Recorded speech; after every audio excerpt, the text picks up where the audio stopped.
সমাজে সবই বিনা দলিলে চলছে। আপনি যখন সালাতে দাঁড়িয়ে যাচ্ছেন পরস্পরে পায়ের সঙ্গে পা মিলিয়ে দাঁড়াতে হবে, এটা হলো হাদিস, এটাই হলো হাদিস। ফজিলত কত! কিন্তু বলা হচ্ছে 4 আঙ্গুল মাঝখানে ফাঁক রেখে দাঁড়াতে হবে। চলছে। মালদ্বীপ অবশ্য কম দেখলাম এটা, তবে বাংলাদেশের প্রত্যেকটি মসজিদে এই আমল চলছে। 4 আঙ্গুল না, একজন ধরবে এরকম ফাঁক রেখে গোটা মসজিদে দাঁড়িয়ে গেছে মুসল্লিরা। নাউজুবিল্লাহ।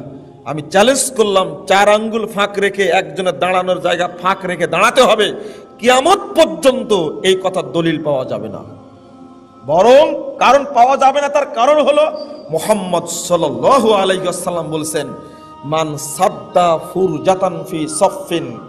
হাদিসটি বর্ণিত তাবরানী আওসাত 7597 নম্বর হাদিসে, তাবরানী আওসাত সহিহ সনদে রাসূল সাল্লাল্লাহু আলাইহি ওয়াসাল্লাম বলেছেন, যে ব্যক্তি কাতারের মাঝের ফাঁক বন্ধ করে সালাতে দাঁড়াবে, কাতারের মাঝের ফাঁক বন্ধ করে সালাতে দাঁড়াবে, রাফাল্লাহু লাহু দারাজাতান, আল্লাহ ওই ব্যক্তির মর্যাদা বৃদ্ধি করে দিবেন, ওয়া বানাল্লাহু লাহু বাইতান ফিল জান্নাহ, এবং আল্লাহ তার জন্য জান্নাতে ঘর তৈরি করবেন। সুবহানাল্লাহ।